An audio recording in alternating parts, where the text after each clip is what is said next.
നമ്മുടെ വാർഡിൽ ഉണ്ടാകുന്ന എല്ലാ വിഷയങ്ങളും എൻ്റെ ശ്രദ്ധയിൽപ്പെടുമ്പോൾ അപ്പോൾ തന്നെ ഇടപെട്ടുകൊണ്ട് നമ്മൾ പരിഹാരമുണ്ടാക്കുകയാണ്.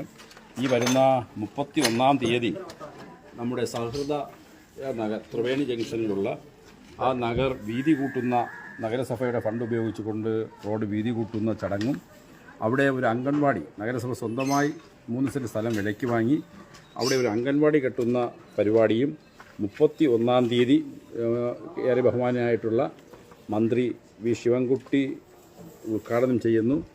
മേയർ അധ്യക്ഷത വഹിക്കുന്ന യോഗം കൂടി ഉണ്ട്. എല്ലാ ബഹുജനങ്ങളെയും ഞാൻ ഈ സന്ദർഭത്തിൽ ആ പരിപാടിയിലേക്ക് കൂടി പങ്കെടുക്കണമെന്ന് സ്വാഗതം ചെയ്യുകയാണ്. ഇപ്പോൾ ഒരു 2-3 വീടുകൾ നമ്മൾ അന്ന് വെള്ളയങ്കര വീടൊക്കെ കണ്ടു, അവരൊക്കെ സംസാരിച്ചു, അവരൊക്കെ സന്തോഷത്തിലാണ്. എന്നാലും ഈ 2-3 ആഴ്ച ചിലപ്പോൾ 1 മാസം വരെ നീളും. പക്ഷെ നമുക്ക് അവർക്ക് നടക്കാൻ, കാരണം വൃദ്ധരായ ആളുകൾ, രോഗികളുണ്ട്, അവർക്ക് 2 വീലർ ഇതുവഴിയാണ് പോകുന്നത്. പക്ഷെ അതിന് ഒരാൾക്കെങ്കിലും നടന്നു പോകാനുള്ള വഴി അവിടെ ഇല്ല. സ്ലാബ് ഇളക്കിയിട്ടേക്ക് തോന്നാണ് ഇപ്പോൾ പരാതിയായി വന്നത്. അതിനെന്താണ്, അങ്ങനെ ഒരു ഇളക്കി ഇടുമോ, അതോ അത് അവർക്ക് നടക്കാനുള്ള സുഖമായ അവസ്ഥ ഒരു താൽക്കാലികമായി ഉണ്ടാക്കുമോ? അതായത് ഈ ചെറിയ ഇടവഴിയാണ്, സ്ലാബ് ഇളക്കി മാത്രമേ നമുക്ക് ചെയ്യാൻ വേണ്ടി പറ്റുള്ളൂ. ഇവിടെ വേറൊരു നടപ്പാലം ഇട്ടാൽ ഈ പണി നടക്കൂല. അപ്പം തൽക്കാലം കുറച്ച് യാത്ര ബുദ്ധിമുട്ട്, എന്നാൽ അവർക്കൊക്കെ പോകുന്നതിന് വേണ്ടിയുള്ള സൗകര്യം ചെയ്തിട്ടുണ്ട്. സ്ലാബ് ഇട്ട് സ്കൂട്ടറൊന്നും 2-3 ആഴ്ചത്തേക്ക് പോകാൻ വേണ്ടി പറ്റൂല. അതൊന്നും നാട്ടുകാരുടെ സഹകരണം ഉണ്ടാവണം. കാരണം ഈ ചെറിയ ഇടവഴിയില്ലേ, ഒരാൾക്ക് മാത്രം നടന്നു പോകാൻ വീതിയുള്ള ഈ ഇടവഴിയിൽ പിന്നെ ഒരു നടപ്പാലം കൂടെ ഇട്ടാൽ എങ്ങനെയാണ് ഈ പണി നടക്കുക? അതുകൊണ്ട് ആളുകൾ ഇതുമായി സഹകരിച്ചുകൊണ്ട് നമ്മുടെ അവരുടെ എല്ലാവരുടെയും പ്രശ്നങ്ങൾക്കുള്ള പരിഹാരം കാണുന്ന വർക്കാണ് ഇവിടെ ചെയ്യുന്നത്.